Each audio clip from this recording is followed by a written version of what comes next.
ಎಲ್ಲಾ ಹಾನಿಯಿಂದ ಕೂದಲನ್ನು ರಕ್ಷಿಸುತ್ತೆ. ಬರೀ Amrit noni reach root premium hair oil. ಇಲ್ಲಿ ಎಚ್ ಡಿ ರೇವಣ್ಣ ಅವರ ವಿರುದ್ಧವಾಗಿ ದಾಖಲಾಗಿರುವಂತಹ ಪ್ರಕರಣ, ಅದರಲ್ಲಿ ಹಾಕಿರುವಂತಹ ಸೆಕ್ಷನ್, ಅದರಲ್ಲಿ ಹೆಚ್ಚಿನವು ನಾನ್ ಬೇಲೆಬಲ್ ಆಗಿಲ್ಲ, ಬೇಲೆಬಲ್ ಅಫೆನ್ಸ್. ಹಾಗಾಗಿ ನಿರೀಕ್ಷಣಾ ಜಾಮೀನು ಸಿಗಲೂಬಹುದು. ಆದರೆ ಪ್ರಜ್ವಲ್ ರೇವಣ್ಣ ಅವರ ವಿರುದ್ಧವಾಗಿ ದಾಖಲಾಗಿರುವಂತಹ ಮತ್ತೊಂದು ಪ್ರಕರಣ ಇದೆಯಲ್ಲ, ಅದು ಈಗ ಸಮಸ್ಯೆಯನ್ನು ತಂದೊಡ್ಡುತ್ತೆ. ಅದು ಅತ್ಯಾಚಾರ ಪ್ರಕರಣ. ಎರಡನೇ ಸಂತ್ರಸ್ತೆ ನೀಡಿದ ದೂರು ಆಧರಿಸಿ ಎಸ್ಐಟಿ ಎಫ್ಐಆರ್ ಅನ್ನು ದಾಖಲು ಮಾಡಿದೆ. ಅದು ಕೂಡ ಅತ್ಯಾಚಾರದ ಆರೋಪ. ಸಿಐಡಿ ಪೊಲೀಸ್ ಠಾಣೆಯಲ್ಲಿ ಎಫ್ಐಆರ್ ದಾಖಲಾಗಿದೆ. ಪೆನ್ ಡ್ರೈವ್ ಪಾಪಕೂಪದಲ್ಲಿ ಪ್ರಜ್ವಲ್ಗೆ ಶಾಕ್ಗಳ ಮೇಲೆ ಶಾಕ್. ಇಲ್ಲಿವರೆಗೆ ಅಂಥ ಶಾಕ್ ಏನು ಸಿಕ್ಕಿರಲಿಲ್ಲ ಪ್ರಜ್ವಲ್ ರೇವಣ್ಣಗೆ. ಆದರೆ ಇದೆಯಲ್ಲ, ದಿಸ್ ಇಸ್ ವೆರಿ ಇಂಪಾರ್ಟೆಂಟ್ ಮತ್ತು ಬಹಳ ದೊಡ್ಡ ಶಾಕ್. ಪೆನ್ ಡ್ರೈವ್ ಪಾಪಕೂಪದಲ್ಲಿ ಪ್ರಜ್ವಲ್ಗೆ ಶಾಕ್ಗಳ ಮೇಲೆ ಶಾಕ್ ಸಿಗ್ತಾ ಇದೆ. ಫಸ್ಟ್ ಎಫ್ಐಆರ್ ನಲ್ಲಿ ರೇಪ್ ಆರೋಪ ಇರಲಿಲ್ಲ, 376(2) ಅಂದ್ರೆ ಎ ಇದಿರಲಿಲ್ಲ. ಆದರೆ ಎರಡನೇ ಸಂತ್ರಸ್ತೆ ದೂರಿನಲ್ಲಿ ಅತ್ಯಾಚಾರದ ಕೇಸ್ ದಾಖಲಾಗಿದೆ. ಪ್ರಜ್ವಲ್ ರೇವಣ್ಣ ವಿರುದ್ಧ ಐಪಿಸಿ ಸೆಕ್ಷನ್ 376(2) ಈ ಸೆಕ್ಷನ್ ದಾಖಲು ಮಾಡಲಾಗಿದೆ. ಐಪಿಸಿ ಸೆಕ್ಷನ್ 506, 354(a), 354(b) ಹಾಗೂ 354(c) ಮತ್ತು ಐಟಿ ಆಕ್ಟ್, ಈ ಇಷ್ಟು ಸೆಕ್ಷನ್ಸ್ಗಳು ಅಟ್ರಾಕ್ಟ್ ಆಗ್ತವೆ. ಇದನ್ನ ಎಫ್ಐಆರ್ ನಲ್ಲಿ ಉಲ್ಲೇಖ ಮಾಡಲಾಗಿದೆ. ಬೆಂಗಳೂರಿನ ಸಿಐಡಿ ಪೊಲೀಸ್ ಠಾಣೆಯಲ್ಲಿ ಎಫ್ಐಆರ್ ದಾಖಲಾಗಿದೆ. ನೋಡ್ತಾ ಹೋಗಿ ಏನೆಲ್ಲ ಇದೆ ಅಂತ, ಯಾವ ಸೆಕ್ಷನ್ ಅಡಿಯಲ್ಲಿ ಕೇಸ್ ದಾಖಲಾಗಿದೆ. 354(a) ಅಂದ್ರೆ ನಗ್ನ ಚಿತ್ರಗಳನ್ನ ಕಳುಹಿಸುವಂತೆ ಒತ್ತಡವನ್ನ ಹೇರಿದ್ದಾರೆ. 354(b) ಬೆತ್ತಲಾಗುವಂತೆ ಬೆದರಿಕೆ ಹಾಕಿದ್ದಾರೆ. 354(c) ಸಂತ್ರಸ್ತೆಗೆ ಪದೇ ಪದೇ ಬಲವಂತ ಬೆದರಿಕೆ ಹಾಕಿದ್ದಾರೆ. ವೆರಿ ಇಂಪಾರ್ಟೆಂಟ್, 376(2) ಅತ್ಯಾಚಾರ ಮಾಡಿದ್ದಾರೆ ಅನ್ನುವ ಆರೋಪ. ಮಂಜುನಾಥ್ ಇದರ ಬಗ್ಗೆ ಹೆಚ್ಚಿನ ಡೀಟೇಲ್ಸ್ ಅನ್ನು ಕೊಡ್ತಾ ಹೋಗ್ತಾರೆ. ಮಂಜುನಾಥ್, ಮೊನ್ನೆ ದಾಖಲಾಗಿದ್ದಂಥ ಎಫ್ಐಆರ್ ನಲ್ಲಿ ಅಂಥ ವಿಚಾರಗಳು ಯಾವುದೂ ಇರಲಿಲ್ಲ. ಅದರಲ್ಲೂ ಪ್ರಮುಖವಾಗಿ ಅತ್ಯಾಚಾರದ ಆರೋಪ ಇರಲಿಲ್ಲ, ದೌರ್ಜನ್ಯ ಆಗಿದೆ ಅಂತ ಇತ್ತು. ಹೆಚ್ಚಿನ ಸೆಕ್ಷನ್ಸ್ಗಳು ಎಲ್ಲವೂ ಕೂಡ ಒಂದು ರೀತಿ ಬಹಳ ಲೋ ಆಗಿ ಕಾಣಿಸ್ತಾ ಇತ್ತು. ಬೇಲ್ ಕೊಡಬಹುದಾದಂತಹ ಅಫೆನ್ಸ್ಗಳಿದ್ವು.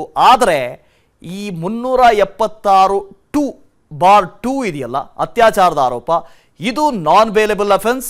ಅದರ ಜೊತೆಗೆ ಬಹಳ ಬಿಗಿಯಾಗಿ ಕುಣಿಕೆ ಗಟ್ಟಿ ಆಗ್ತಾ ಇದೆ ಅಂತ ಪ್ರಜ್ವಲ್ ರೇವಣ್ಣಗೆ.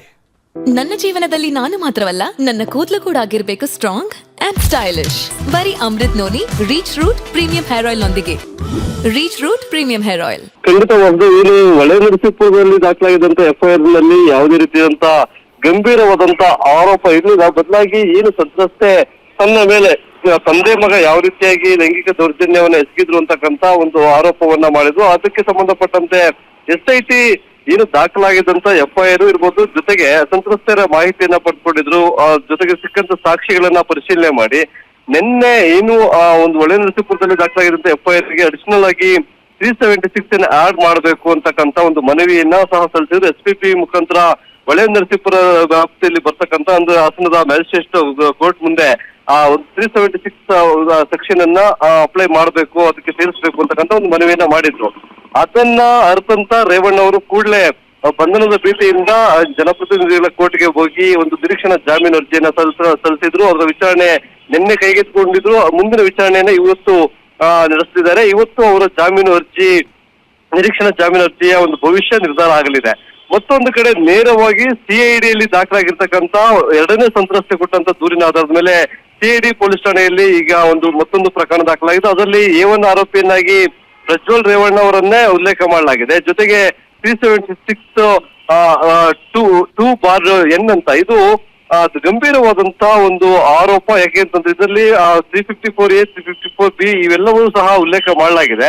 ಅದೇ 376 ಸೆಕ್ಷನ್ 2 and N ಅಂತದ್ದು ಇದು ಜನಪ್ರತಿನಿಧಿ ಆಗಿರ್ತಕ್ಕಂಥವ್ರು ಒಬ್ಬ ಜನಸಾಮಾನ್ಯರ ಮೇಲೆ ಒಂದು ಅತ್ಯಾಚಾರವನ್ನ ಮಾಡ್ತಕ್ಕಂಥದ್ದು, ಅದು ಶಿಕ್ಷಾರ್ಹ ಅಪರಾಧ. 10 ವರ್ಷಗಳ ಶಿಕ್ಷೆ ಸಾಬೀತಾದಂತ ಹಿನ್ನೆಲೆಯಲ್ಲಿ 10 ವರ್ಷಗಳ ಶಿಕ್ಷೆ ಆಗುತ್ತೆ. ಅದ್ರ ಜೊತೆಗೆ 354(a) ಇವೆಲ್ಲವನ್ನೂ ಸಹ ಮಾಡಿದ್ದಾರೆ. ಇಲ್ಲಿ ಪದೇ ಪದೇ ಒಂದು ಸಂತ್ರಸ್ತೆಯರನ್ನ ಲೈಂಗಿಕ ಕ್ರಿಯೆಗೆ ಒಳಪಡಿಸೋದಿರ್ಬೋದು, ಅಥವಾ ನೀನು ಬೇಕೇ ಬೇಕು ಅಂತಕ್ಕಂಥದ್ದು ಇರ್ಬೋದು, ಜೊತೆಗೆ ಬೆತ್ತಲಾಗಿ ನನ್ನ ಮುಂದೆ ನಿಂತ್ಕೊಳ್ಬೇಕು ಅಂತಕ್ಕಂಥದ್ದು, ಈ ಎಲ್ಲಾ ಆರೋಪವನ್ನ, ಈ ಕೃತ್ಯವನ್ನ ಎಸಗಿರ್ತಕ್ಕಂಥದ್ದು ಇಲ್ಲಿ ಕಂಡು ಬರುತ್ತೆ. ಅದಕ್ಕೆ ಪೂರಕವಾದಂತ ಸಾಕ್ಷಿಗಳು ಸಹ ಎಸ್ಐಟಿ ಕಲೆ ಹಾಕಿರ್ತಕ್ಕಂಥದ್ದು. ಜೊತೆಗೆ ಏನು ವೈರಲ್ ಆಗಿರ್ತಕ್ಕಂತ ಆರೋಪಿಯ ಮೊಬೈಲ್ ನಲ್ಲೇ ಒಂದು ಸೆರೆಯಾಗಿರ್ತಕ್ಕಂತ ವಿಡಿಯೋಗಳನ್ನ ನೋಡಿದಾಗ ಅರ್ಥ ಏನು ಈ ಸೆಕ್ಷನ್ಗಳಲ್ಲಿ ಏನು ಉಲ್ಲೇಖ ಆಗುತ್ತೆ, ಈ ಸೆಕ್ಷನ್ ಏನನ್ನ ಹೇಳುತ್ತೆ ಅದೇ ರೀತಿಯಾಗಿ ಕೃತ್ಯವನ್ನ ಎಸಗಿದ್ದಾನೆ ಅನ್ನೋದು ಸಂಪೂರ್ಣವಾಗಿ ಸ್ಪಷ್ಟವಾಗಿ ತಿಳಿದು ಬರ್ತಾ ಇದೆ. ಹಾಗಾಗಿ thank you S K Manjunath, thank you so much. ಅನುಕ್ಷಣದ ಸುದ್ದಿಗಳಿಗಾಗಿ Vistara news YouTube channel subscribe ಮಾಡಿ. ಹೊಸ ಸುದ್ದಿಗಳ ನೋಟಿಫಿಕೇಶನ್ಗಾಗಿ ಬೆಲ್ ಐಕಾನ್ ಕ್ಲಿಕ್ ಮಾಡಿ. ಲೇಟೆಸ್ಟ್ ಅಪ್ಡೇಟ್ಸ್ಗಾಗಿ www.vistaranews.com ವೆಬ್ಸೈಟ್ಗೆ ವಿಸಿಟ್ ಮಾಡಿ. ಅಂಗೈಯಲ್ಲೇ ಜಗತ್ತಿನ ಸುದ್ದಿ ತಿಳಿಯಲು Vistara news Kannada app download ಮಾಡಿ.